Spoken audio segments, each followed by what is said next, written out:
Hindi inaasahan ng katulong, natawagin siyang mommy ng kambal na anak ng kanyang amo. Kaya napasabi na nga lamang siya na single at virgin pa ako. Paano nga ba nangyari ito? Mommy? Inosente na tawag ng isang bata. Nagulat si Faye kung bakit ganun ang tawag ng bata sa kanya. Tinignan niya rin ito at parang may nararamdaman siyang kakaiba nang makita niya ang dalawang bata sa unang pagkakataon. Baby, hindi kasi ako ang mommy mo eh. Pagtataka ni Faye. Umiling ang batang babae at parang papaiyak na. You're my mommy! Bakit niyo po kami kinalimutan, mommy? Naiiyak nitong sambit na kinagulat lalo ni Faye. Parang may kung anong humaplos sa dibdib niya.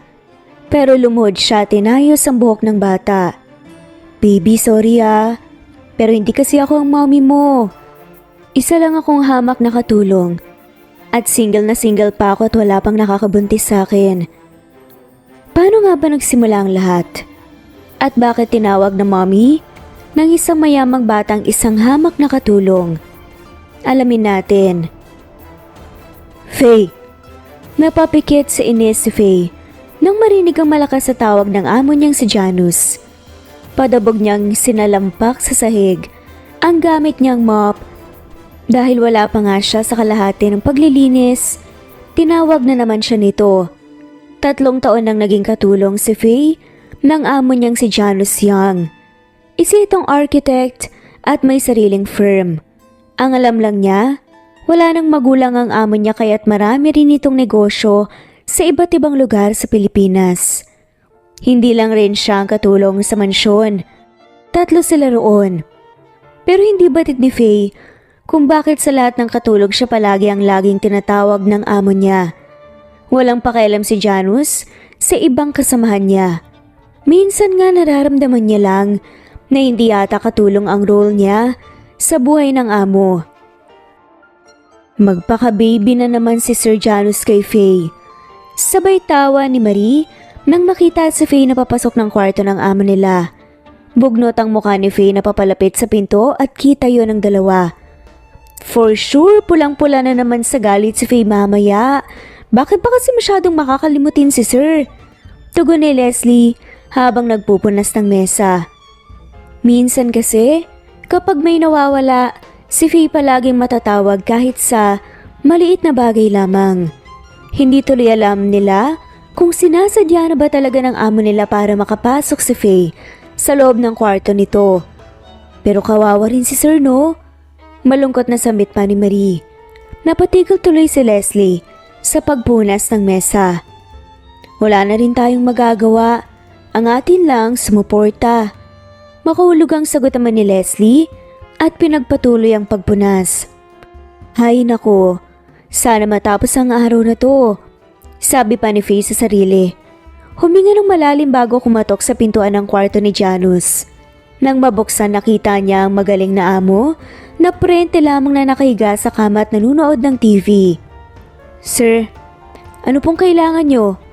Tanong ni Faye. Pilit na pinipigilan ng inis sa boses niya. Kaninang umaga pa kasi ang amo niyang nagpapapansin. Kahit ballpen ito, siya ang naghahanap tapos ang tagal niya na pinalabas. Minsan na rin napapansin niyang magnanakaw ng tingin ng amo niya pero imbes na matataranta, hindi naman yun ang nararamdaman niya.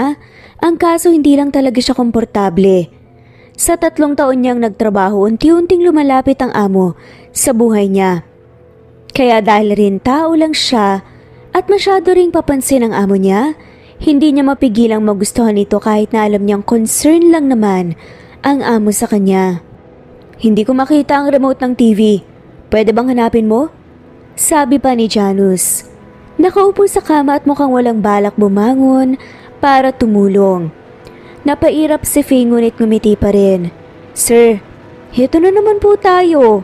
Hindi ba sinabi ko na sa inyo na ilagay nyo na po lagi sa tabi ang remote ng TV para hindi mawala? Nakalimutan ko nga eh. Tugon ni Janus na parang batang nagtatampo. Bumuntong hininga na nga lamang si Faye. Okay sir, hanapin ko na. So kung saan niya, sabay tingin sa paligid ng kwarto. Habang hinahanap niya ang remote, napansin ni Faye na nakaipit lang pala ito sa likod ng unan ni Janus. "Sir, nahanap ko na. Nasa likod lang po pala ng unan niyo eh." "Ganun ba?" Tugon ni Janus at hiyang-hiya pa. "Pasensya na, Faye. Sobrang kalat kasi ng isip ko ngayon." "Okay lang, sir. Pero next time ilagay niyo na lang po kasi sa tabi niyo para hindi na po ako palaging tinatawag." Biglang nagkaroon ng ideya si Janus. "Faye, pwede bang turuan mo na lang ako kung paano maglagay ng reminder sa cellphone ko?" "Sige po, sir," sabi ni Faye. Kumuha ng cellphone si Janus at tinuro sa kanya ang tamang paraan. Nang matapos ang maikling tutorial, napatitig si Janus kay Faye. "Salamat, Faye. Alam mo, napakabait mo kahit lagi kitang nihistorbo." "Oo naman, sir. Trabaho ko to eh. Kung sino naman sigurong katulong ang iuutusan nyo, susunod naman."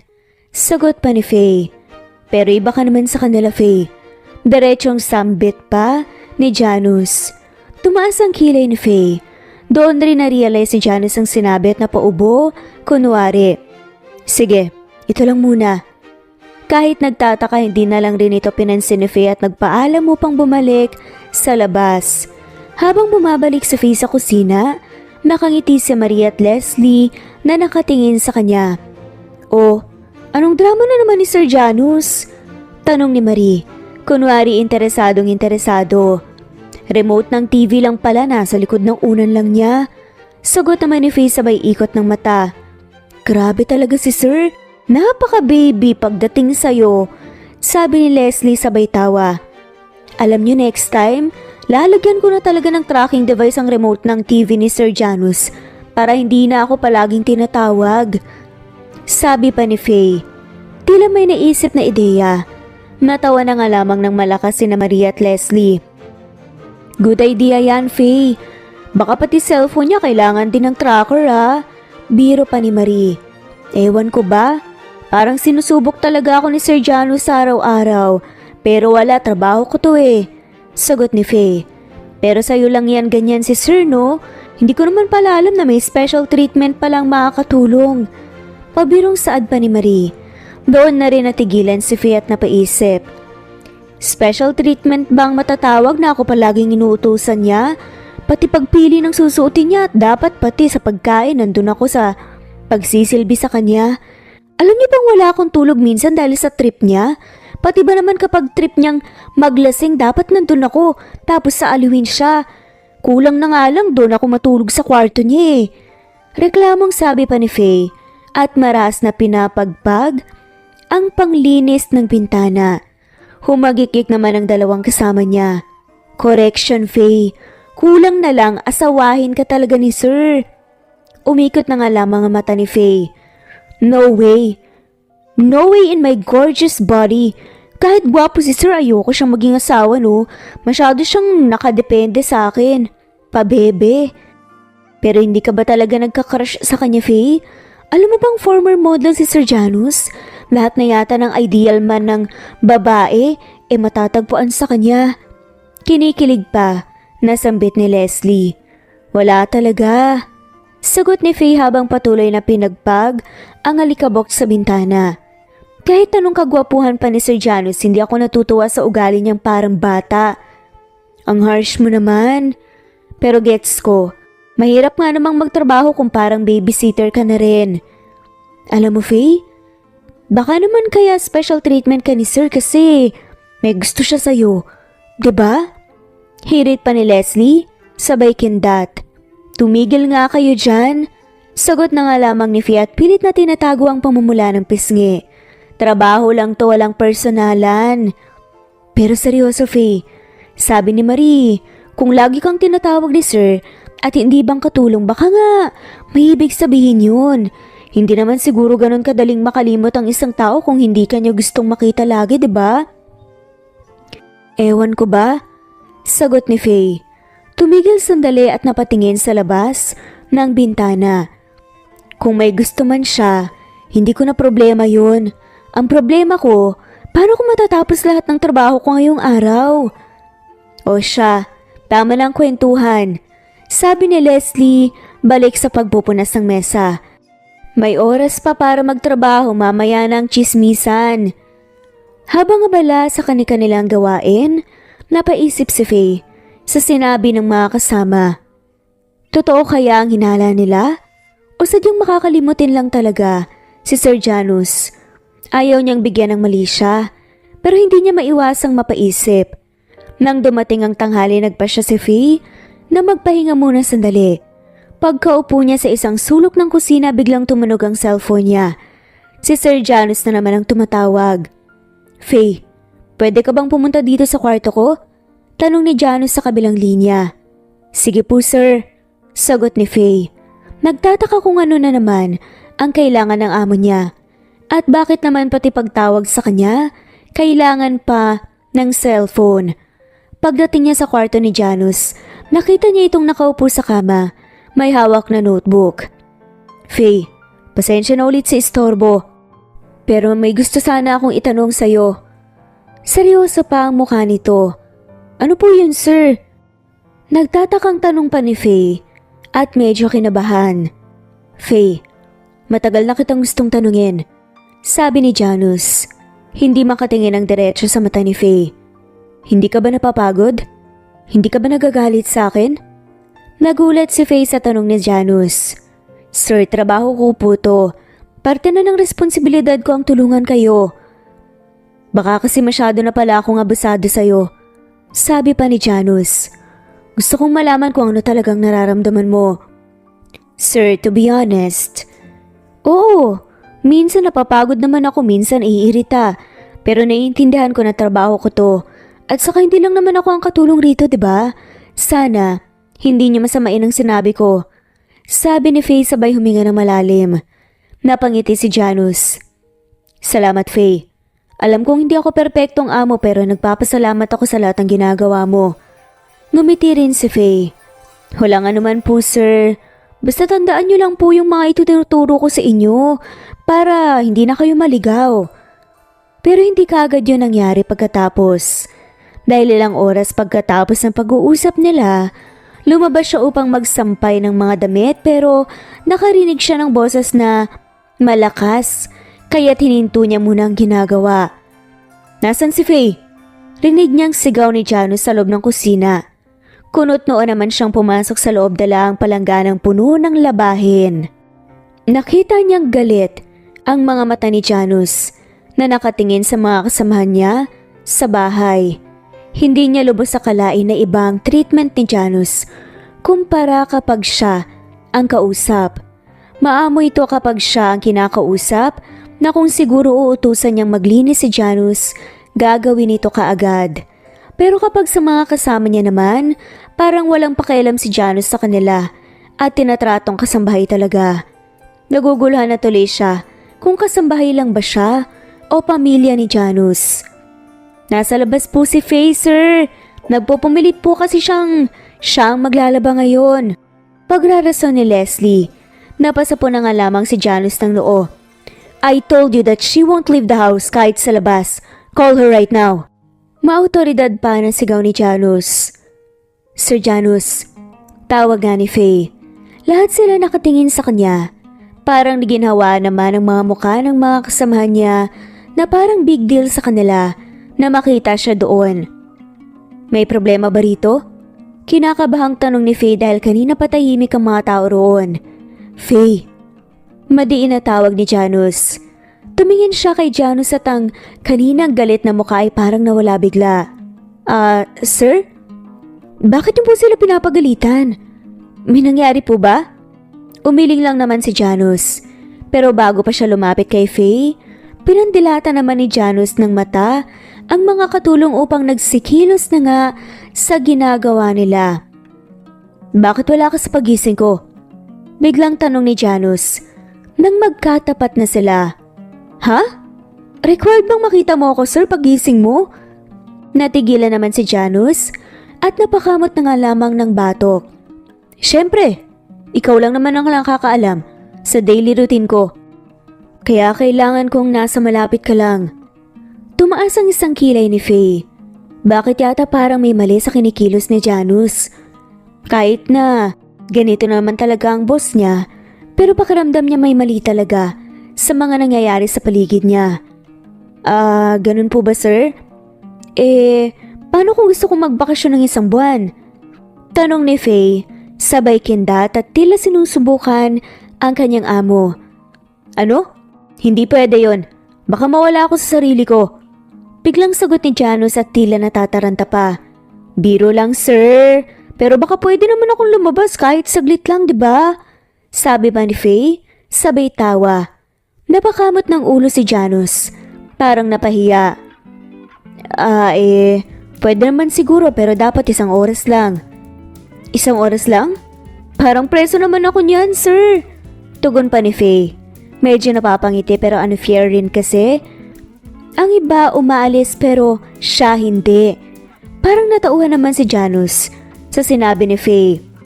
Sorry, siguro takot lang ako. Napakunot noo si Faye. Takot? Takot po saan? Ngunit hindi na nasagot pa ni Janus ang tanong ni Faye nang biglang dumating si Marie na may dalang tray ng kape. Oh, heto na pala si Sir Janus handang-handa na ang kape mo. Pwede ka nang mag-relax. Ngunit biglang nadulas si Marie at natapon ang kape sa sahig. Agad namang umilag si Janus ngunit natapakan niya ang sapatos ni Faye. Sorry Faye. Biglang sabi ni Janus sabay pulot ng mop na kanina pa naiwang nakasampay sa pinto. Hello sir, bakit kayo naglilinis? Ako na po, sabi ni Faye na natatawa sa sitwasyon. Tila hindi magkamayaw naman si Janus, parang hindi nito alam ang gagawin. Nagugulhan tuloy si Faye kung amo pa ba talaga niya si Janus o baka siya naman talaga ang totoong amo sa mansyon. Gusto na lang niyang matawa sa kanyang sarili. Hay nako sir, ako na po dito, mukhang masyado na po kayong stress eh. Sabi ni Faye habang inaabot ang mop kay Janus. Hindi, ako nakadisgrasya kaya ako rin maglilinis. Sagot ni Janus na pilit na inaagaw ang mop kay Faye. Aba sir, mukhang gusto niyo po akong palitan ah. Biro pa nga ni Faye habang naglilinis ng natapong kape. Okay lang yan sir, masasanay din kayo sa pagmamap. Nagtawanan sina Marie at Leslie na nanonood sa kanila. Mukhang enjoy na enjoy si Sir Janus sa pagiging katulong ah. Biro pa ni Leslie. Sige na Marie Leslie, tuloy niya ang pagtatrabaho. Sabi na nga lamang ni Janus, pilit na hindi mapatawa sa sitwasyon. Nang matapos linisin, ang natapong kape tumingin si Janus kay Faye at sabay sabi nito, Salamat Faye. Alam mo minsan iniisip ko na paano kaya ako mabubuhay kung wala ka.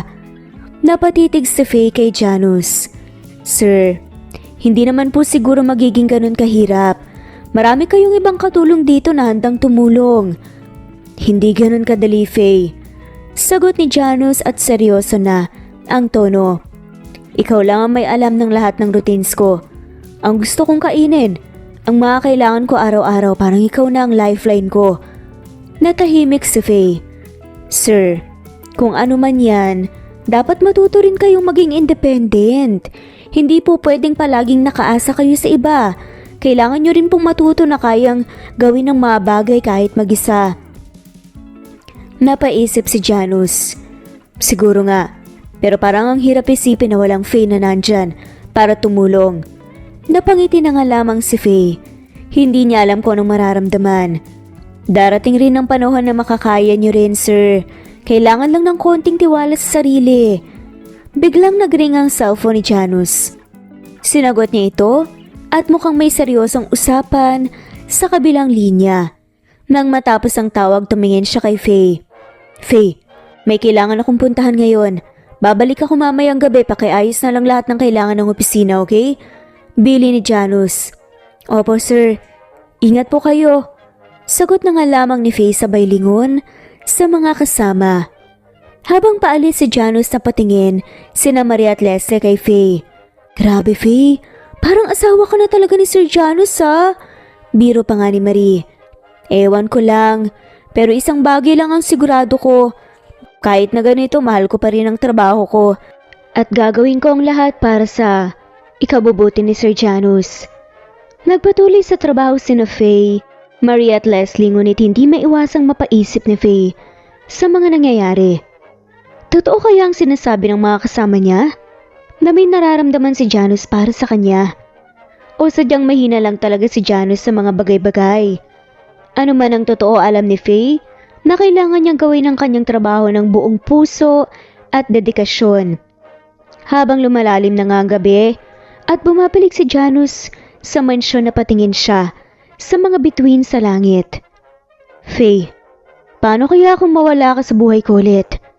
Tanong niya sa sarili sabay buntong hininga.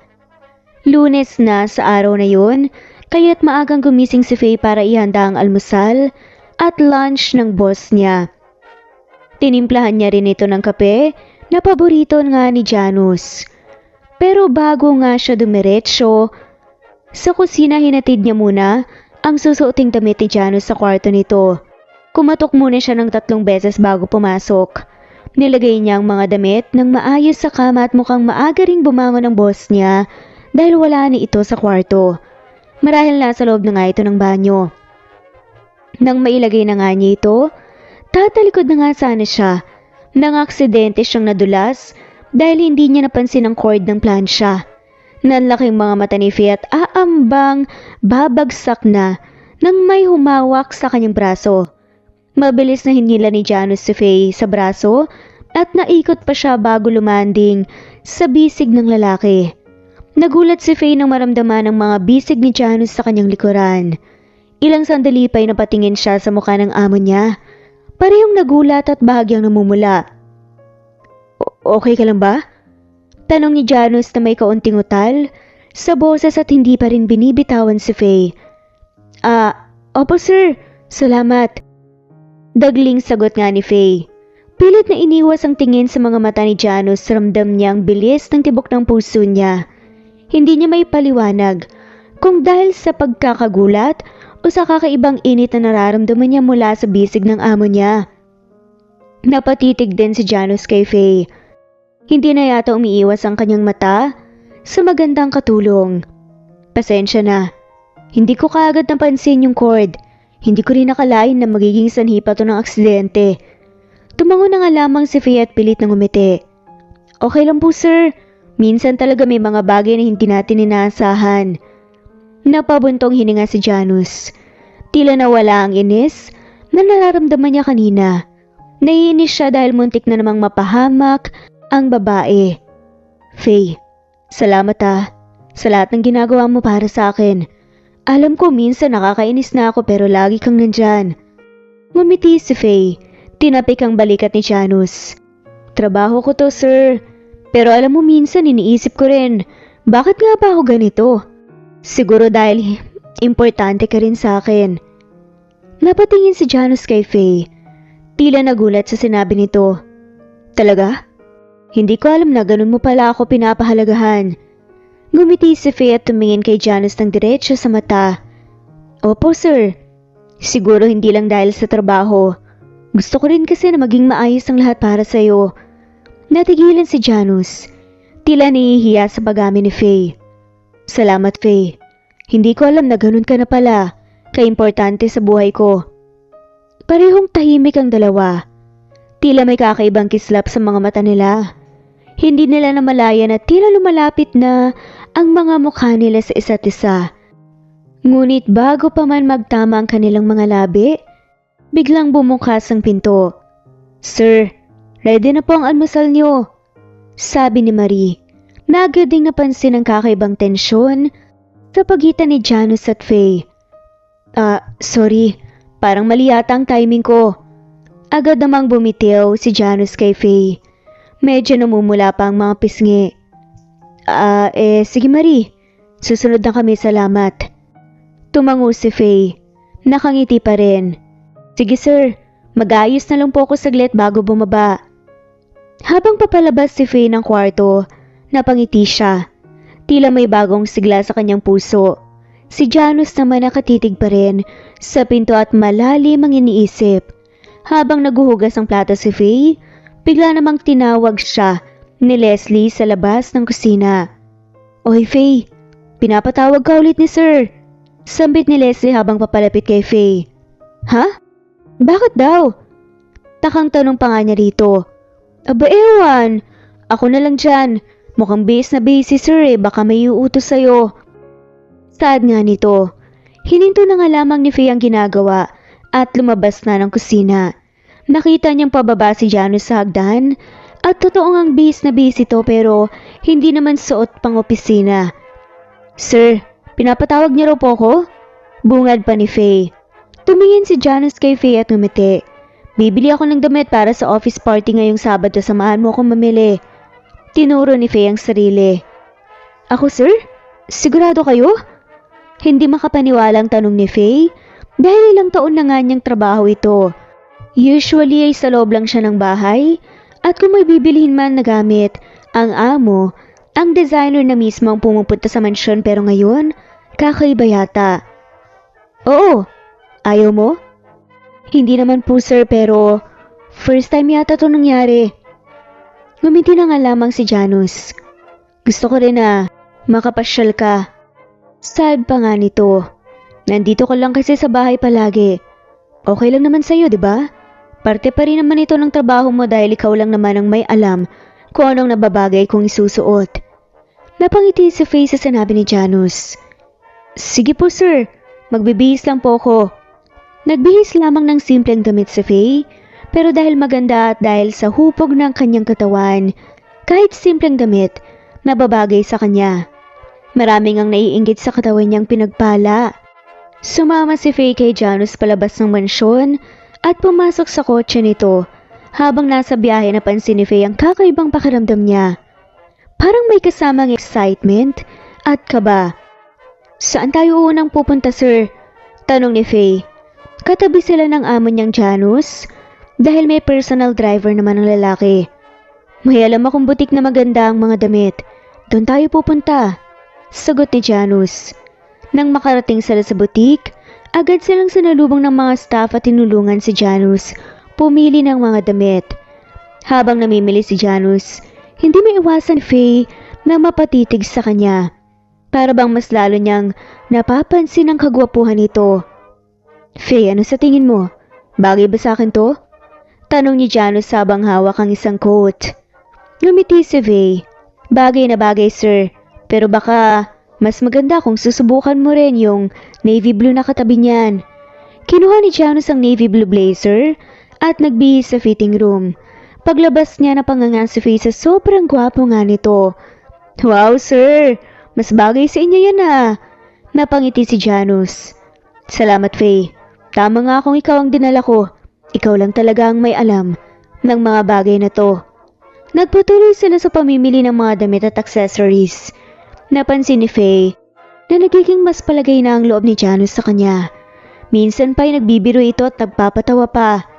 Pagkatapos na ang pamimili, nagpa siya si Janus na iayain si Faye kumain sa isang restaurant. Tara Faye, lunch muna tayo. Sagot ko na. Naku sir, hindi na po. Sobra-sobra na po to eh. Sabi pa ni Faye na medyo nahihiya. I insist Faye, para naman ma-enjoy mo rin ang araw na to. Sagot ni Janus at may kasamang kindat pa. Sa fast food lamang sila kumain. Nahiya rin si Faye dahil si Janus ang umorder ng pagkain para sa kanilang dalawa. At hindi niya rin tuloy may iwasang isipin na date ang ginawa sa ngayong araw. Busog ka ba Faye? Tanong pa ni Janus nang makitang paunti-unti lang ang kinakain ni Faye. Umiwas ang tingin si Faye.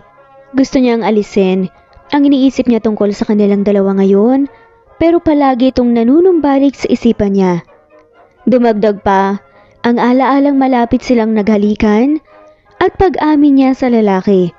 Hindi niya tuloy matignan ng diretso ang sariling amo. Kahit nagtataka nga si Janus sa kilos ni Faye, hindi na lang niya pinansin yon dahil baka nahihiya lamang si Faye. Sa totoo lang gusto niya lang talagang ilabas si Faye, kaya nagdahilan lang siya na may bibilihan kahit na ang totoong rason ay makasama si Faye sa labas at ipasyal ito. Pagkatapos nilang kumain nagaya si Janus na dumaan muna sila sa tabing dagat.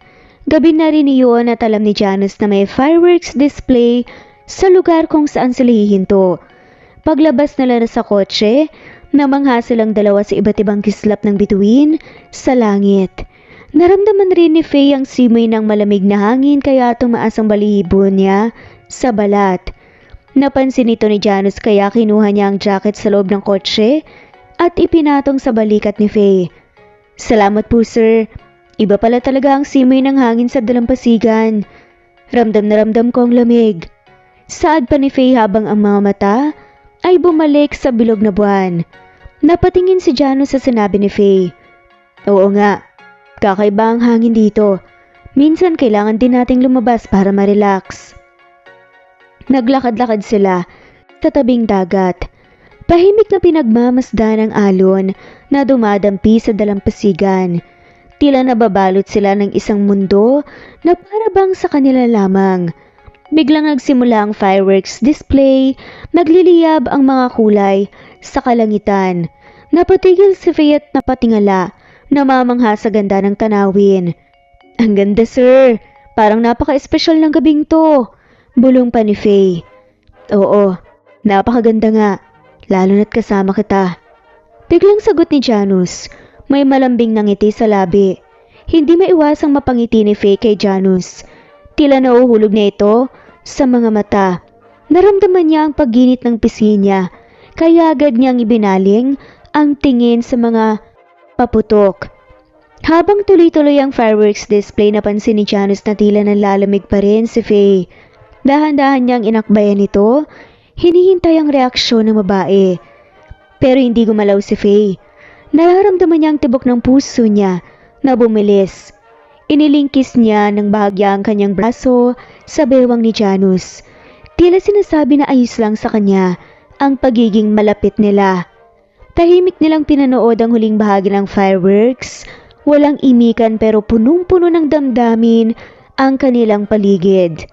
Nang matapos ang palabas, naglakad sila pabalik ng kotse. Kapwa tahimik ngunit tila may kakaibang koneksyon na nabuo. Nang makarating sila sa mansyon, tahimik na bumaba si Faye mula sa kotse. Salamat sir, ang saya ng araw na to. Salamat din Faye, sana maulit natin to. Sagot pa ni Janus sabay ngiti. Habang papasok si Faye sa loob ng mansyon, napalingon siya kay Janus. Good night sir. Good night Faye, matulog ka ng mahimbing. Sagot pa ni Janus na may kasamang lambing sa boses. Pumasok si Faye sa loob ng bahay. Dalangin sa ngiti sa kanyang mga labi. Si Janus naman nanatili pa ng ilang sandali sa labas. Iniisip ang mga nangyari sa maghapong yun. Parehong alam nila na may espesyal na nangyayari.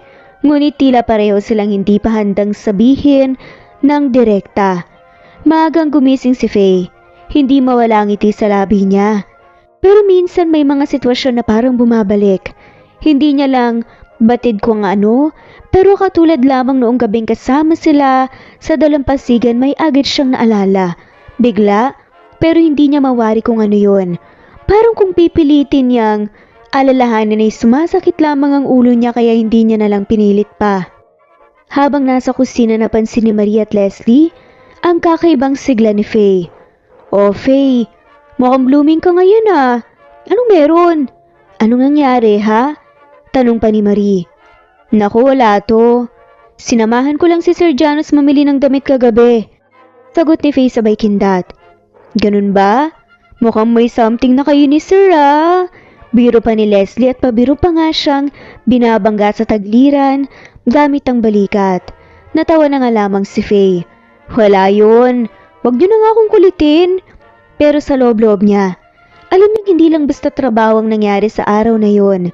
Tila may bagong simula na nagbubukas para sa kanya at kay Janus.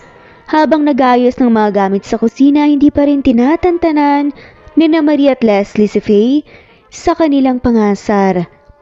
O Faye, umamin ka na nga? May gusto ka ba kay Sir Janus? Tanong pa ni Marie. Napangiti si Faye pero pilit pa rin siyang itinanggi. Naku Marie, wala talaga. Tantanan niyo na nga ako. Bakit parang ang saya-saya mo ngayon? Kinikilig ka pa nga yata eh. Sabi ni Leslie habang nagbabanlaw ng mga plato. Napailing na nga lamang si Faye. Hindi ah. Sadyang masaya lang talaga ako na nakalabas ako ng mansyon. Ang tagal ko na kasing hindi nakakapasyal eh. Talaga lang ah. Pero bakit parang iba yung ngiti mo ha? Parang may something talaga eh. Sabi pa ni Marie, sabay ngiti ng pilya. Napabuntong hininga si Faye. Alam niyang hindi siya titigilan ng dalawa. Sige na nga. Aaminin ko na.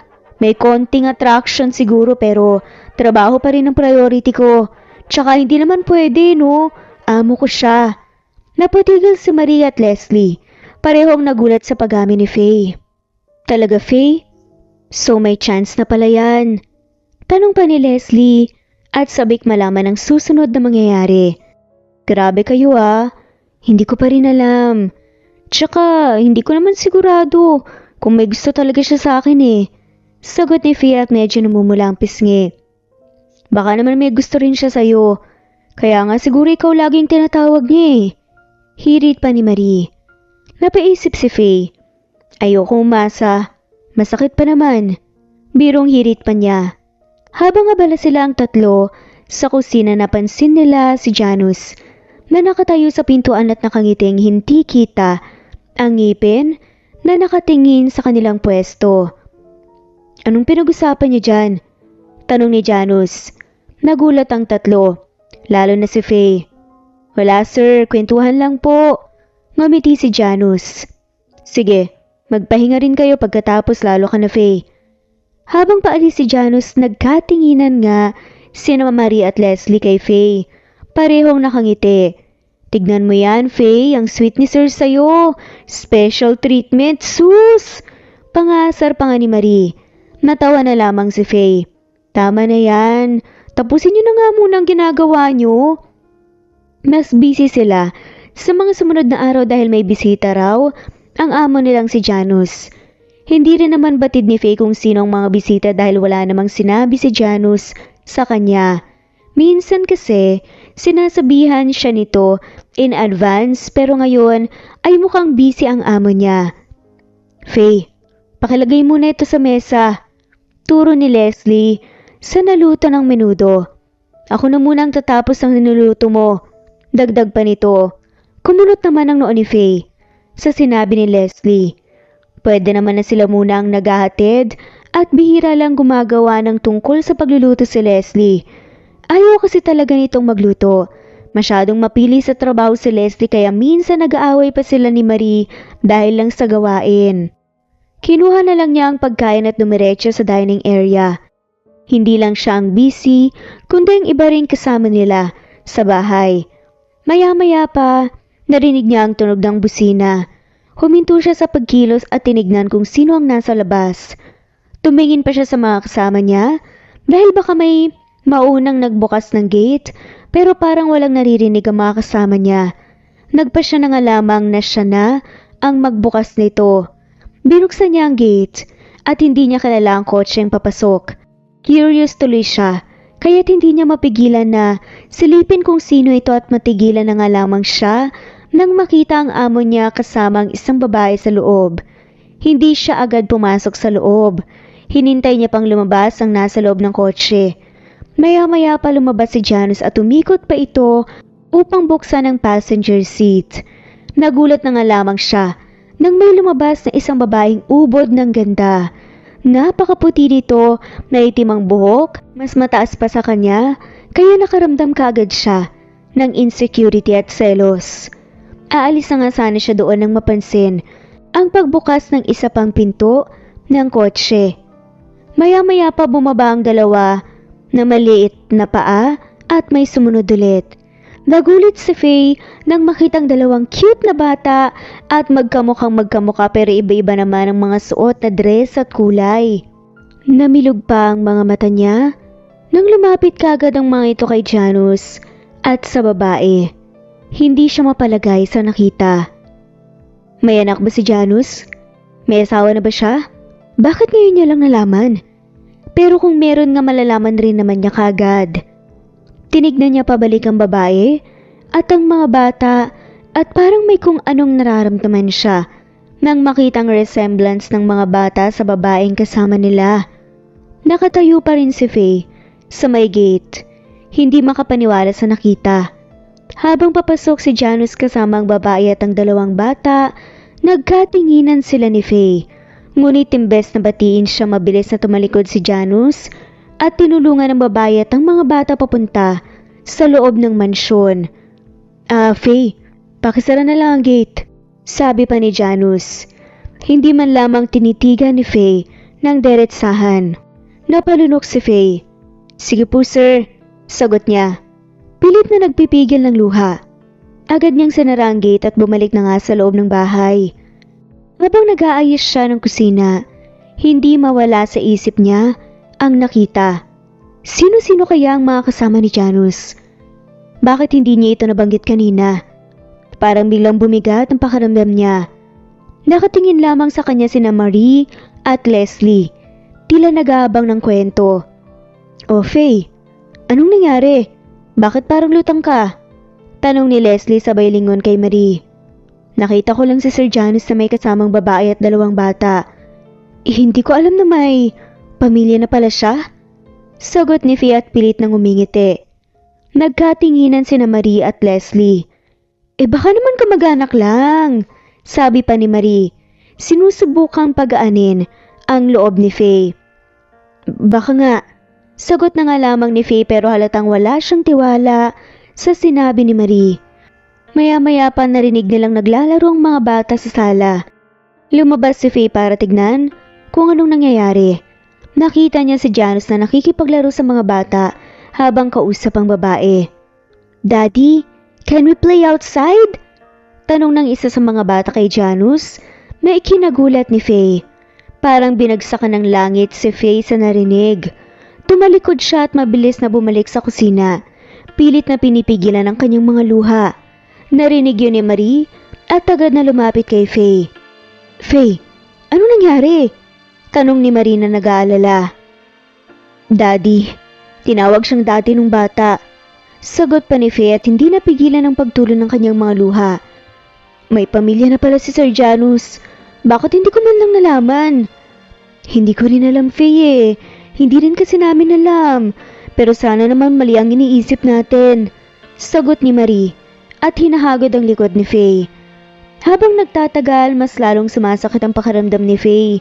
Hindi niya akalaing ganito pala ang magiging epekto ni Janus. Nasanay siyang lagi niyang kasama ito, lagi siyang inuutusan pero ngayong may nakita siyang ibang kasama si Janus, tila nagibang lahat. Kinabukasan, iwas si Faye kay Janus. Pinipilit niyang maging normal ang araw niya, pero halata ang bigat ng loob niya. Hindi rin naman nagpapakita ng kahit na anong emosyon si Janus. Wala man lamang paliwanag o kahit ano sa nangyari kahapon. Faye, okay ka lang ba? Tanong ni Leslie habang nag-aayos sila ng mesa. Okay lang. Kailangan lang siguro ng panahon para makapag-move on. Saglit pa na sagot ni Faye, pero pilit nang umiti. Napabuntong hininga si Leslie. Baka naman may dahilan si Sir Janus kung bakit hindi ka agad sinabi sa'yo. Bigyan mo lang siya ng chance sa magpaliwanag. Sana nga Leslie, pero ngayon trabaho munang priority ko. Sagot ni Faye sabay sipol at nagpatuloy sa kanyang mga gawain. Habang abala si Faye, napansin niyang lumapit si Janus sa kusina. Faye, may oras ka ba mamaya? May gusto sana akong pag-usapan, sabi ni Janus at tila may pag-alinlangan. Napatingin si Faye kay Janus at kahit masakit pa rin ang nararamdaman, tumango siya. Sige po sir, anong oras po? Mga 3:00 sa opisina ko tayo mag-usap, sabi ni Janus sabay talikod at tumalis na. Habang papalapit ang 3:00, hindi mapigilan ni Faye ang kaba at takot. Gusto niyang marinig ang bawat paliwanag ni Janus pero natatakot din siyang masaktan ulit. Natatakot siya sa pwedeng malaman. Pero bago pa siya makapasok may humila na nga sa suot niyang damit. Bumaba ang tingin niya at nakita ang isa sa mga batang kambal. Mommy? Inosente nitong tawag. Nagulat si Faye kung bakit gano'n ang tawag ng bata sa kanya. Tinignan niya rin ito at parang may nararamdaman siyang kakaiba nang makita niya ang dalawang bata sa unang pagkakataon.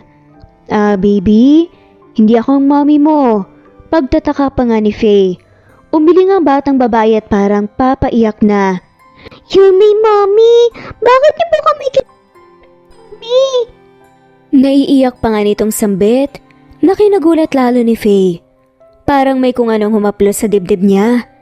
Pero lumuhod siya at inayos ang buhok ng bata na halos lumuhod na nga at nakasalampak sa sahig habang umiyak at tinatawag nga siyang mommy. Baby, sorry ah. Pero hindi kasi ako ang mommy mo eh. Gusto mo bang makita ang daddy? Tanong ni Faye ng malambing. Tumango ang bata at bigla na nga lamang siya nitong niyakap sa leeg. Ngunit natigil lamang nang lumapit ang isang kambal. Jana! Tawag nga nito at bigla na nga lamang hinila ang kambal. Sinabihan na kitang huwag kang lalapit! Galit nga nitong sigaw. Sa pagtansya niya, nasa 6 na taong gulang na ang dalawa, kaya straight na ang panalita ng mga to. Pero sobrang cute pa rin ng mga boses. Nagulat naman si Faye sa ginawa ng isang kambal pero nagawa pa rin niyang umiti. Oh, bakit mo naman siya pinagalitan? Hindi naman siya masama. Sabi ni Faye, sinusubukang mapakalma ang bata. Sorry po, natakot lang po ako. Ano nga palang pangalan mo? Malumani na tanong ngayon ni Faye. Nakangiti. Jessica po. Sagot ng bata. Bakit kayo nandito? Nasaan ang mommy niyo? Tanong na nga lamang ni Faye. Sinubukang makuha ang impormasyon mula sa kanila. Si mommy po kasi. Napabuntong hininga si Jessica at tumingin kay Jana. Si mommy po kasi wala po siya ngayon. Kaya si Tita Claire na lang po lagi kasama namin. Nagulat nga si Faye sa narinig. Ganun ba? Tara, hanapin natin ang daddy niyo. Alok na nga lamang ni Faye habang hawak ang kamay ng mga bata. Habang naglalakad sila patungo sa opisina ni Janos, hindi mapigilan ni Faye ang mag-isip ng maraming bagay. Ano ba talagang nangyayari? Bakit ganito ang sitwasyon? Pagdating nila sa opisina, kumatok siya sa pinto at narinig niya ang boses ni Janos. Napapasukin sila. Sir, nandito na po kami. Sabi ni Faye sabay bitaw sa mga kamay ng kambal. Nagulat si Janos nang makita ang mga bata. Jessica, Jana, bakit nandito kayo? Tanong pa nga niya talatang nag-aalala. Daddy, Mommy's here. Biglang sabi ni Jana. Tuwang-tuwa itong tumatakbo sa paparunan ng ama. Napatigil si Janos at nagkatinginan sila ni Faye. Faye, pwede bang maiwan muna tayo? Gusto ko lang magpaliwanag. Sabi ni Janos. Tila may pag-aalinlangan sa boses. Ha? Sige po sir. Sagot na nga lamang ni Faye at lumapit sa mga bata. Jessica, Jana, babalik na muna kayo sa labas ha. Nandoon naman sila Leslie at Marie eh. Lumapit si Janos at tinayos ang buhok ng mga bata. Sige na, bumalik na muna kayo kay Tita Claire. Kakausapin ko lang si Tita Faye nyo, ha? Opo, Daddy! Sabi ni Jessica sabay yakap kay Faye bago sila umalis. Nang makalabas na ang mga bata, bumuntong hininga si Janos at naupo sa upuan niya. Faye, pasensya ka na sa gulo ha. Gusto ko lang sanang magpaliwanag. Tumango na nga lamang si Faye. Hindi sigurado ang sasabihin. Okay lang po sir. Ano po bang totoo? At saka nalilito po ako sa mga nangyayari. Alam kong hindi ko agad dito nasabi sa'yo. Mga anak ko sila. Sa dating asawa ko. Asawa? Hindi po yung kasama nyo? Hindi makapaniwala si Faye. Umiling si Janos. Hindi. Kapatid siya ng dating asawa ko at siyang nagbabantay muna ngayon sa mga bata. Pero bakit hindi na lang rito sila tumira, sir? Malungkot nang umiti si Janos at tinitignan lang si Faye. Hindi pa pwede. Hindi pa ngayon. Kahit nagugulahan, hindi na nagtanong pa si Faye kung anong ibig sabihin ni Janos. So, nasa na po ang dating asawa niyo? Huwag niyo po sanang mamasamain ang tanong ko ha. Hindi man lang inalis si Janos ang tingin kay Faye. Na parang sa isip ni Faye ay may tinatago ang amo niya pero wala naman siyang karapatan na itanong yun. Patay na siya. Mabigat na loob na sambit ni Janos. Parang nararamdaman ni Faye ang emosyon ngayon ni Janos. Nalungkot siya sa kanyang amo. Pero okay naman ngayon. Matagal na ang nangyari, ang gusto ko lang naman Huwag na yung lalahanin pa. Sorry po kung natanong ko. Nakukonsensya pa tuloy si Faye sa ginawa niya. No, okay lang. Pasensya na rin kung lagi kang tinatawag na gano'n ha. Namiss lang siguro nila ang mommy nila. No problem sir. Okay lang naman sa akin kung tatawagin nilang akong ganyan. Ang cute-cute nga rin kasi nila eh. Kahit sino naman gugustuhin silang maging anak, kahit hindi pa kadugo. Masiglang tugon pa ni Faye. Gusto mong maging official na mommy nila, Faye? Biglang tanong pa ng lalaki. Napatigil si Faye at nanlaki ang mga mata na tinignan ng amo. Natawa na nga lamang si Janus sa reaksyon ni Faye. Nagbibiro lang ako pero better siguro yon kung papayag ka. Namula tuloy ang pisngi ni Faye. Sir naman. Napangiti si Janus sa pagkabigla ni Faye. Ang cute nito. Nagbibiro lang ako Faye pero okay lang naman sa'yo na ikaw munang magbabantay diba? Mukhang gusto ko nilang kasama. Walang problema sir. Sagot ni Faye. Biglang bumukas ang pinto at sumilip si Jana. Daddy, can we play with Mommy Faye? Napatawa si Janus at tumingin kay Faye. Mukhang gusto ka nang hiramin ng mga anak ko, Faye, pwede ba? Nakangiting lumapit nga si Faye kay Jana. O sige na, laro na tayo. Pero wag mo munang tawaging mommy ha. Opo, Mommy Faye. Sagot ni Jana. Sabay tawa at hinila si Faye palabas ng opisina. Nasa sala ang kambal at naglalaro ng mga laruan nang lumapit si Faye. Oh, ano bang laro ang gusto niyo? Hide and seek po. Sabay na sigaw ng kambal. Naglaro sila ng hide and seek sa loob ng bahay. Si Faye ang naging taya at nagbilang pagkatapos niyang magbilang, naghanap siya ng mga batang nagtago. Sa bawat tawa at hiyaw ng mga bata, unti-unting nawala ang bigat sa loob niya. Habang nagtatago si Jessica sa likod ng kurtina, biglang may sumigaw ng boo sa likod ni Faye. Nagulat siya at napatalon na nga lamang sabay tawa nang makita si Jana. Ikaw pala yan, Jana. Ang galing mong magtago ah. Sabi pa ni Faye sabay yakap kay Jana. Sumali na nga rin si Janus sa laro at masaya silang naglaro ng hide and seek kasama ang mga bata. Habang tumatagal ang laro napapansin ni Faye ang malalim na pagmamahal ni Janus sa kanyang mga anak. Naramdaman niya rin ang kakaibang saya sa kanyang puso. Matapos ang ilang rounds ng hide and seek na upo silang lahat sa sala. Mommy Faye, kwento ka naman. Sabi ni Jessica. Nakatingin kay Faye na may mga mata na tila nagmamakaawa. Anong kwento ba ang gusto nyo? Tanong ni Faye at nilalaro ang buhok ni Jessica. Yung tungkol sa princess. Sagot pa nga ni Jana sabay halik kay Faye sa pisngi. Habang nagkukwento si Faye tungkol sa isang magandang prinsesa, napapansin niyang tahimik lang na nakikinig si Janus. May malalim na ngiti sa kanyang mga labi. Sa bawat salita ni Faye unti-unting nawawala ang alinlangan niya at napapalitan ng kakaibang saya. Pagkatapos ng kwento napayakap ang kambal kay Faye. Thank you, Mommy Faye. Ang ganda po ng kwento mo. Sabi ni Jana at nakangiti. Napatingin si Faye kay Janus at napangiti rin. Sige na, magpahinga na kayo. Baka pagod na kayo sa laro. Sabi ni Faye at pilit na pinipigilan ng luha sa kanyang mga mata. Habang tinutulungan ni Janus ang mga bata na magayos, napapansin niyang nakangiti si Faye kahit may halong lungkot sa kanyang mga mata. Lumapit si Janus kay Faye at hinawakan ang kanyang kamay. Faye, salamat sa pag-unawa. Sana matulungan mo akong mapaligaya ang mga bata. Sabi ni Janus at puno ng saya. Tumango si Faye. May mga luhang tumulo sa kanyang pisngi. Walang anuman sir. Para sa mga bata. Tumagal ang pananatili ng kambal sa mansyon. Napapansin rin niya si Claire, ng kapatid ng dating asawa ni Janus, na laging nakatingin sa kanya. Naging conscious siya bigla kung bakit ganun na lamang siya titigan ng babae. At nang hindi na mapigilan ng babae, bigla na nga lamang itong lumapit kay Faye habang nasa sala at nagliligpit ng laruan ng kambal. Faye, tawag nga ni Claire. Po?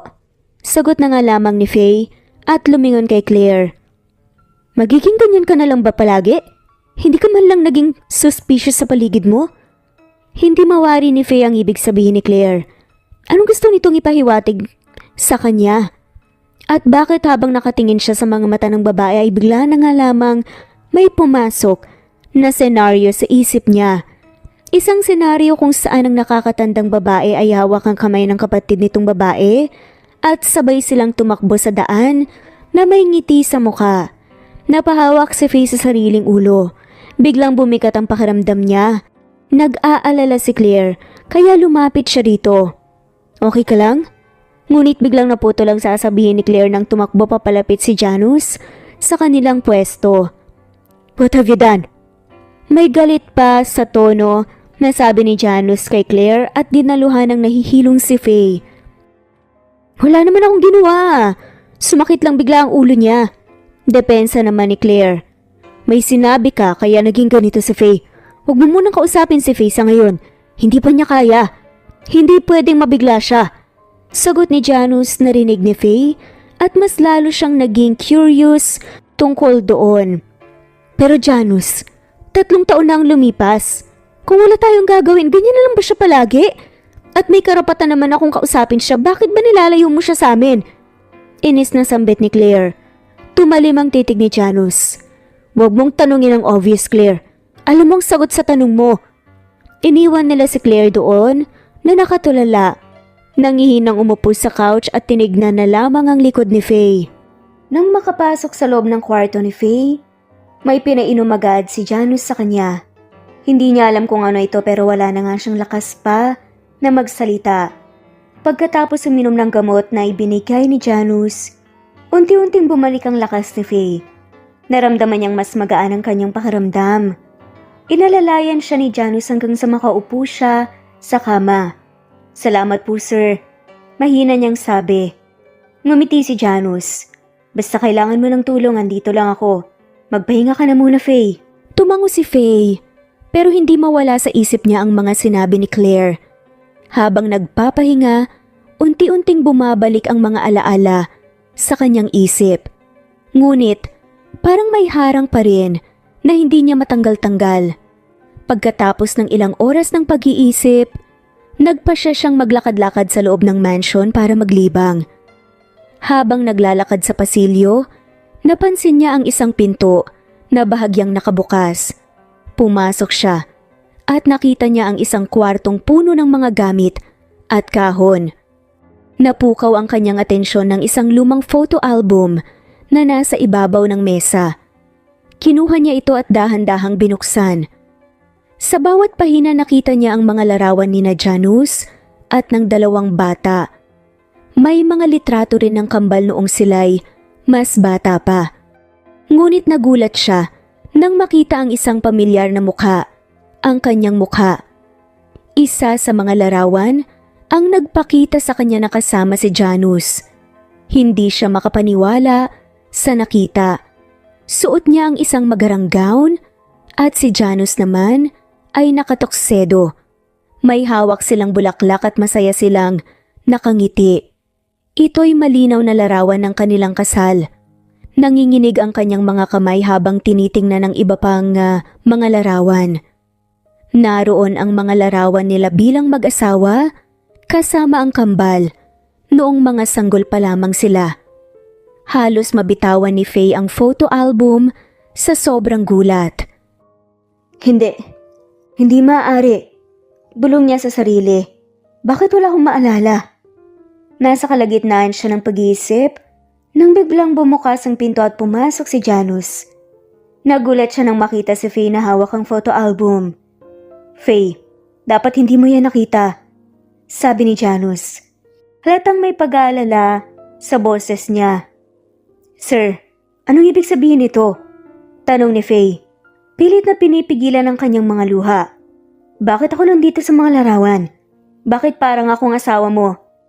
Lumapit si Janus at dahan-dahang kinuha ang photo album mula kay Faye.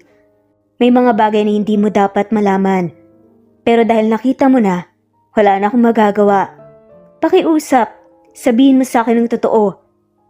Pilit nga ni Faye at nagmamakaawa. Huminga ng malalim si Janus at hinawakan ng mga kamay ni Faye. Ikaw si Faye, ang tunay kong asawa. Ang ina ng mga anak natin. Pero dahil sa isang aksidente, nawalan ka ng alaala. 3 taon na mula nang mangyari yon. Pero bakit hindi ko maalala? Bakit ko akalaing isa lang akong katulong?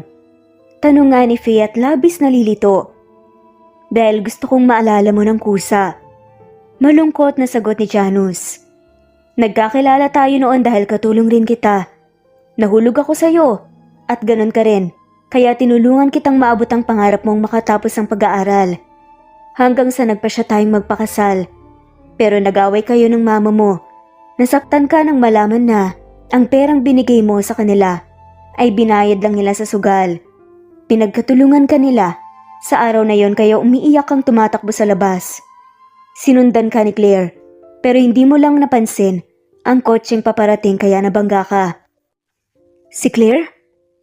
Oo, kapatid mo si Claire, Faye. Saad pa nga ng lalaki. Napasalampak sa sahig si Faye. Hindi pa rin nag-sink in sa kanyang utak ang sinabi ni Janus. Sa lahat ng kapatid mo, siya lang ang kinampihon ka. At gusto niyang tulungan kang makaalala kaya pumayag siya sa plano ko. Noong pagkagising mo, sinabi ko na lang sa'yo na katulong kita para hindi sumasakit ang ulo mo. Kasi kapag sinasabi kong totoo sa'yo, pinipilit mong makaalala, kaya nahihimatay ka noon. Nanlaki ang mga mata ni Faye habang tinitignan si Janus. Hindi niya mapigilang sumiklab ang galit sa kanyang dibdib. Bakit mo ginawa ito sa akin, Janus? Sigaw niya. Halos hindi makapaniwala. Bakit mo ako pinaglaruan? Dapat sinabi mo sa akin ang totoo mula pa noon. Faye, hindi mo maintindihan. Ginawa ko lang to para sa'yo. Para hindi ka masaktan. Malungkot na paliwanag ni Janus. Para sa akin? Para hindi ako masaktan? Ang pagkakaalam ko, katulong ako sa sariling bahay ko, yun ang masakit.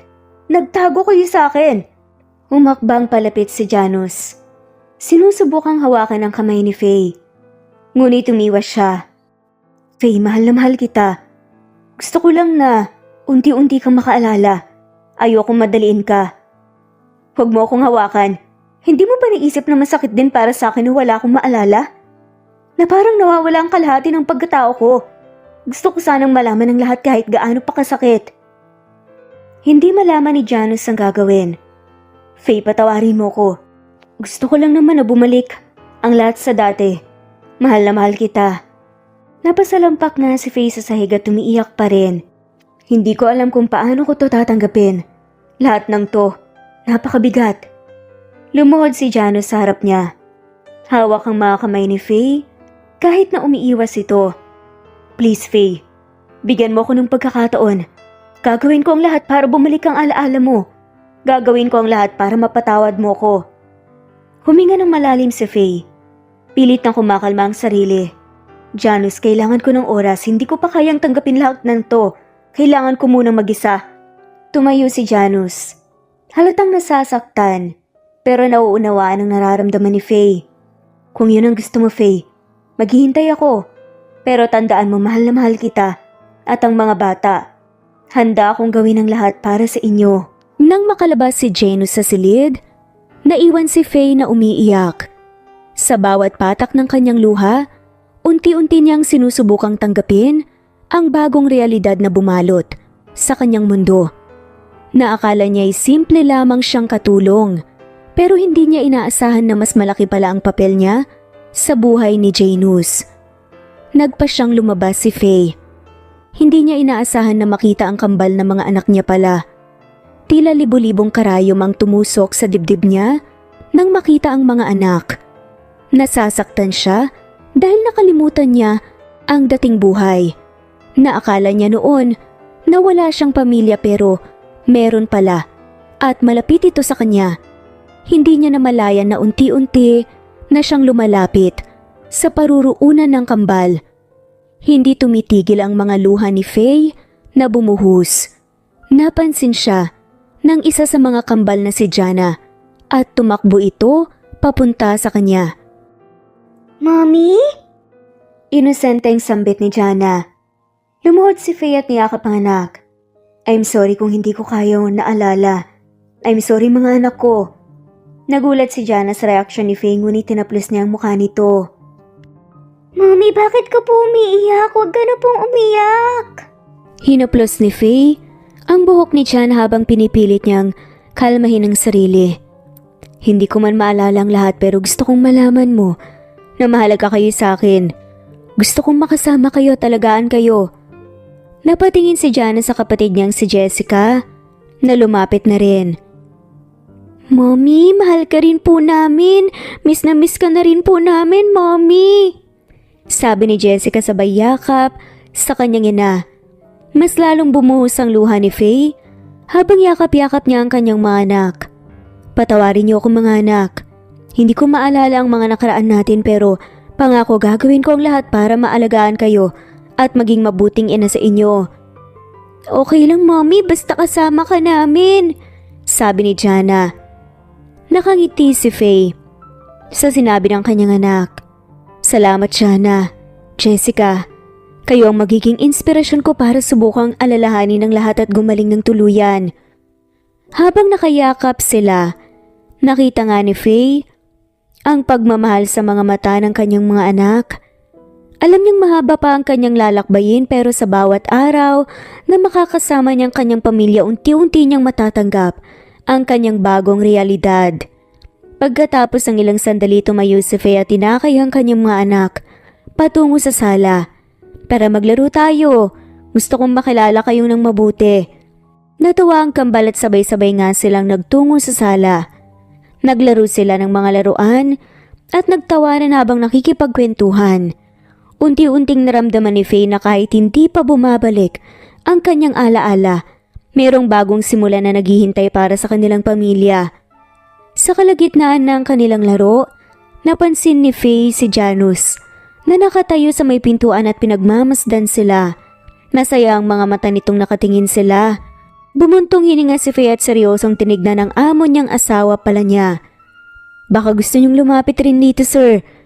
Diniinan na talaga ni Faye ang pagtawag ng sir kay Janus para malaman ito ang ginawa ng lalaki sa kanya. Napalunok si Janus sa kaba dahil sa paraan ng pagtingin ni Faye sa kanya. Marahil ay galit pa nga ito sa ginawa niya. Pero kahit ganun masaya siya. Kahit na hindi man lamang na-trigger ang alaala ni Faye nang sabihin niya ang totoo sa babae. So anong gagawin natin ngayon? Tanong ni Janus nang sila na lang dalawa ang nasa sala pagkatapos silang pinatulog ang kambal. Galit ka pa sa akin, diba? Ayokong pilitin kang makaalala, Faye. Ayokong nakikita kang nasasaktan at nahihirapan. Hindi ko alam, Janus. Malungkot na panimula na sagot ni Faye. Ang hirap tanggapin ang lahat ng to. Alam ko na may mga mabibigat na dahilan kung bakit mo ginawa to pero para sa akin napakalaking dagok ang malaman na may pamilya ako at hindi ko maalala. Lumapit si Janus at naupo sa tabi ni Faye. Hawak ang kanyang kamay. Faye, alam kong mahirap ito para sa'yo. Pero nandito ako, handang tumulong sa bawat takbang ng proseso. Hindi kita iiwan. Pero paano natin maibabalik ang dati? Paano kung hindi ko na maalala ang lahat? Tanong ni Faye. Puno ng takot ang kanyang mga mata. Hindi mo kailangan pilitin ang sarili mo, Faye. Sagot ni Janus. Ang mahalaga ngayon, nandito tayo para sa isa't isa. Para sa mga bata.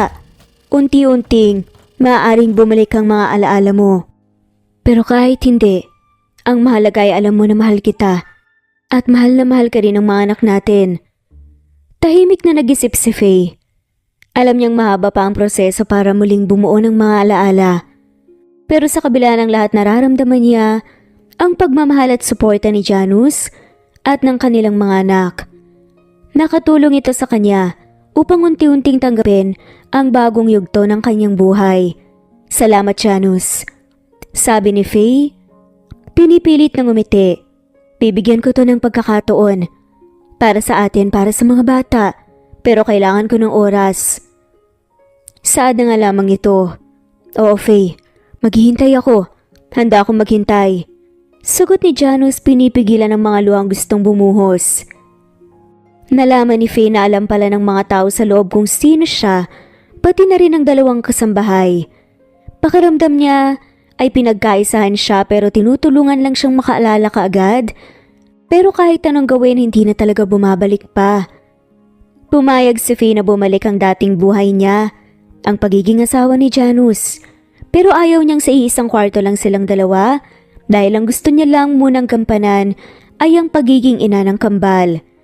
Tila bumagsak ang mundo ni Janus nang sinabi ito ni Faye. Akala kasi ni Janus ay papayag itong bumalik na rin sa kwarto nilang dalawa, pero hindi pa pala. Asawa mo pa rin ako, Faye. Baka kapag magkatabi tayo makakalala ka na. Pagpupumilit pa. Ni Janus, hindi pa rin pwede. Baka nga hiwalay na tayo noon nang hindi ko alam kaya sinigurado ko lang. Sagot ni Faye. Natigilan naman si Janus at mas lalong lumungkot ang mga mata niya. Napansin niyo ni Faye pero hindi siya nagpatinag at tinalikuran na nga lamang si Janus. Miss na miss ko na ang asawa ko. Alam mo ba yun, Faye? Saad pa nga nito. Mahina ngunit puno ng lungkot na saad ni Janus may kinatigil sa pagyapak palabas ni Faye. Kahit lang ba, ngayon hindi mo ko naalala? Wala ka bang kahit na anong katiting na nararamdaman para sa akin? Janus, tanging sambit na nga lamang ni Faye rito. Hinawakan ni Janus ang kamay ni Faye. Marahang pinipisil ito. Faye, hindi ko alam kung ano pa ang dapat kong gawin para maipakita sa'yo kung gaano kita kamahal. Kahit hindi mo na ako maalala, nandito ako para sa'yo. Handa akong maghintay kahit gaano pa katagal. Naramdaman ni Faye ang bigat ng mga salita ni Janus. Alam niyang sincero ang kanyang asawa pero hindi pa rin niya maalis ang takot at pagkalito sa kanyang puso. Janus, hindi ko sinasadyang saktan ka. Kailangan ko lang ng oras para matanggap ang lahat ng to. Alam ko, Faye. Naiintindihan ko. Sagot ni Janus at pilit na ngumiti. Pero sana kahit papaano subukan mong magtiwala sa akin. Alam ko na mahirap to pero kaya natin to. Para sa atin. Para sa mga bata. Tahimik na tumango si Faye. Iniwas ang tingin kay Janus. Alam niyang tama ang kanyang asawa pero hindi niya maiwasan ang pag-aalinlangan sa kanyang puso.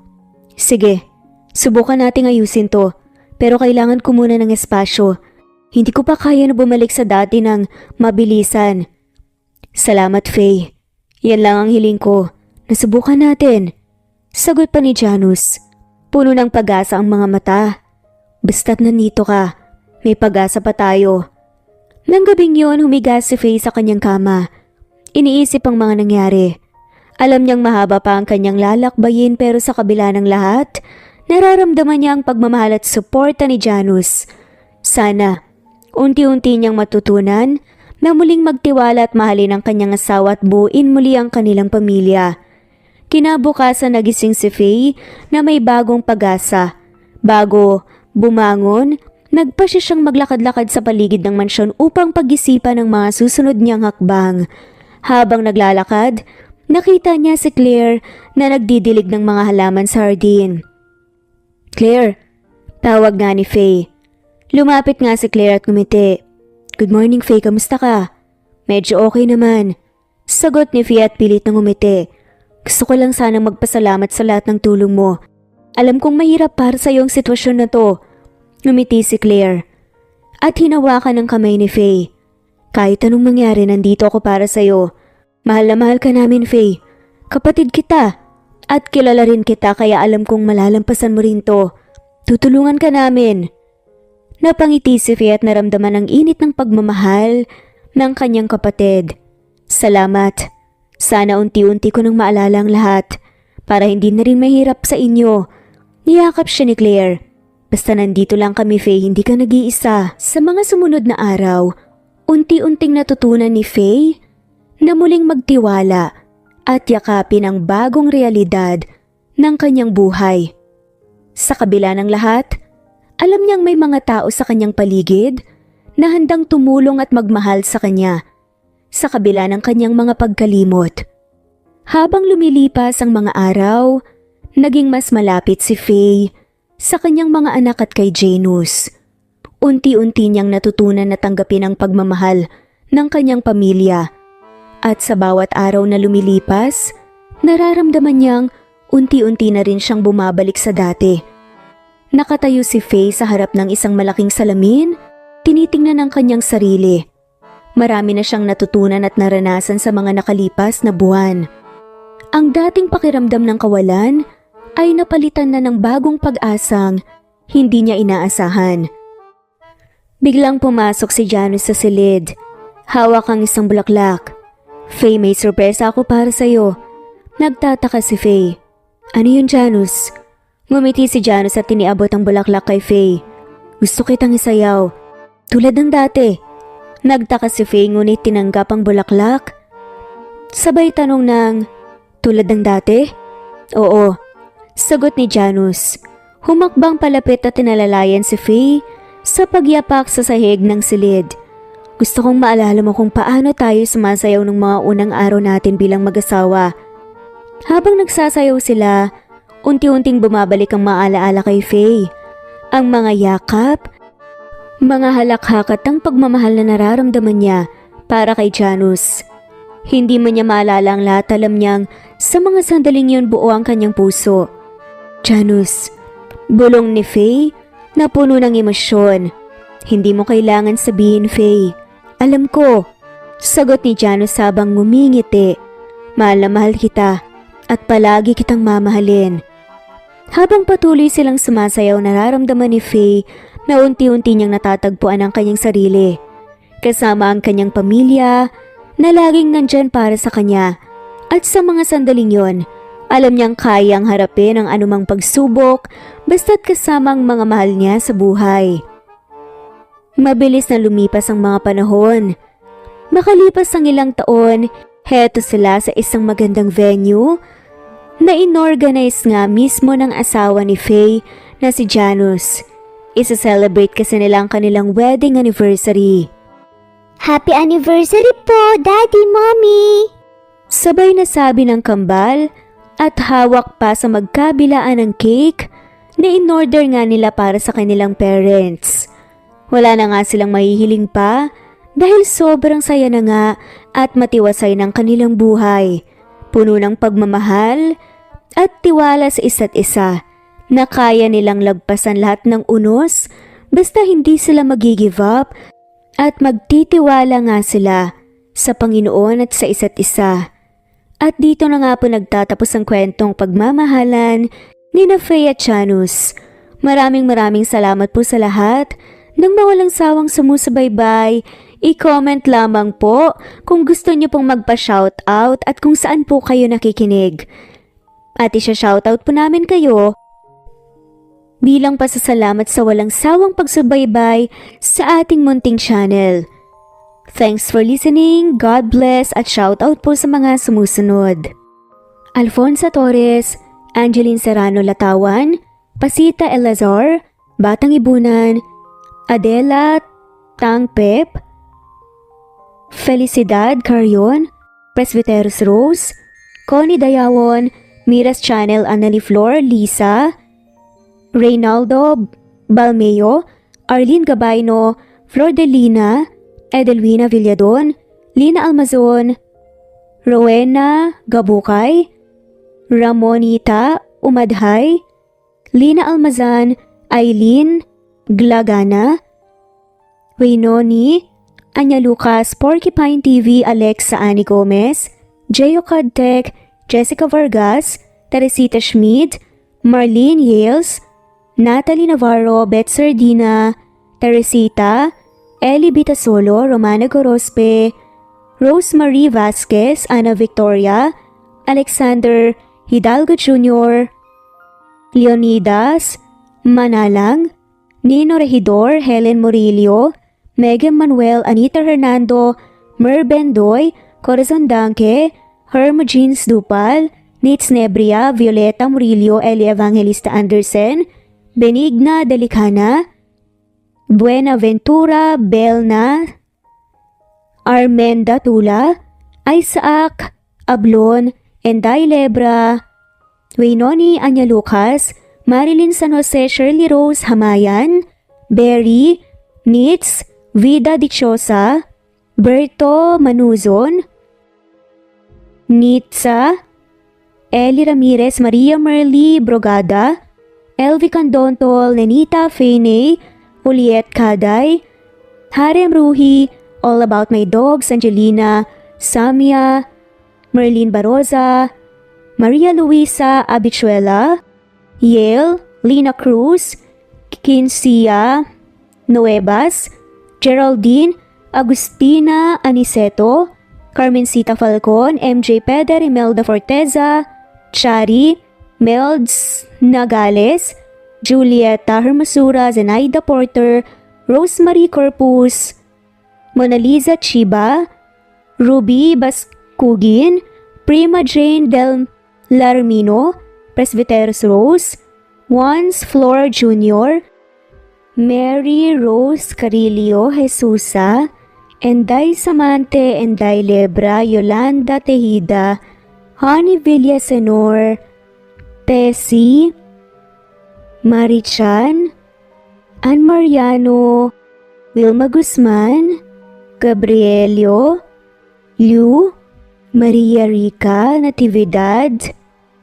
Melanie Juan, Anita Hernando, Teresita Arevalo, Raquel Magno, Carmencita Falcon, Flordet, Nat Greenfax, Luz Templo Nuevo, Teresita Schmid, Flor Cabrera, Virginia Salazar, Luz Templo Nuevo, Leia, Madeline Tagle, Wilma Villafuerte, Isaac Ablon, Menchita de Belen, Federico, Mercy Edrosolo, Fe, Adamson Machas, Quinciano Ebas, Eli Ramirez Elizabeth Gilas, Harem Ruhi, Julius Edna Romero, Charlie Angelina Samia, Emma Gadiano, Rosemary Vasquez, Lisa, Estelita Mahia,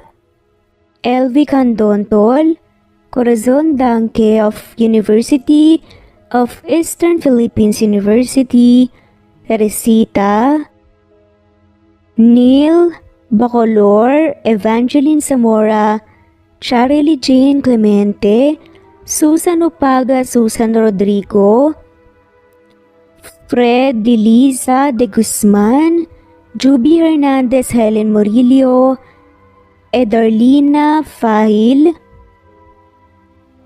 Rosie, Juliet Kaday, Kuya Atok, Betty Losnong, Crescen, Susana, Tessie Rumbawa, Lovina Galang, Aida Jurado, Emily Kinlog, Mirna Hamero, Liz Berito, Gabrielio, One Spotify, Imelda Fortes of Columbus City, Larry Malapaya, Dance, Remy's Life Official, Ellie Evangelist Anderson, Choi, Ri, Jasmine Baya, Jerowina Aquino, Emeguba, Marilyn Babula, Shane Villarmino, Beth Sardina, Gabriel, Nino Regidor, Mel Abrogar, Rosemary Vasquez at shoutout na rin po sa lahat ng mga walang sawang sumusubaybay. Maraming salamat po. Veronica Briseño, Violeta Murillo, Teresita, Teresa Bulie, Christine Flores, Nesbeth Hanaban, Flor Salvalion, Kuwait, Raquel Labay, Kuya Atok, Lani Pardillo, Eva Violeta, Presbyteros Rose, Amy Regalado, Teresita, Pres Cavilla Havana, Precious, Lilian Nobebe, Eli Evangelista Anderson, Marziel Arcilias, Rosemary Palaganas, Rose Martinito, Ding Lege, Alexa Gomez, Jomira Bueno, Amy Fenovares, Irma Emma, Lali Emralino, Tortillas Gaming, Matea Estrera, Annalie Flor, Rosemary Tinito, Rosemary Palaganas, Excelsis Tagala, Emily Kinlog, Rosemary, MM, Penning Escal, Neri Cabangon, Lucia Baldo, Rosemary Vasquez, Londono Villas, Faye, Rosemary, Angelo, Vicky Adlaon, Mercy Villantes, Rezeline Unday, Allen, Ace, Nino Regidor, Jeyo Cadtec, Escapades, Matilda, Irma Valerio, Agustina Aniceto, Cecilia Alvior, Naitan Canada, Lily Roda Barcial, Eli Ramirez, Doris Day Pangan, Lynn Lee of Macau, Reyes, Rebecca Tezuka, Noel Macero, Rizalina Credo, Mitchie Karch, Romel Carion, Juliet Panlilio, Lynn, Merlilyn Zenny Marion, Benoni Anya Lucas from Bacolod City, Merlina Aparata, Annalyn Nantes, Flordette, Lorena Utod, Faye, Anita Hernando, Roach Ann Rodriguez, at shoutout na rin po sa lahat ng mga walang sawang sumusubaybay. Maraming salamat po.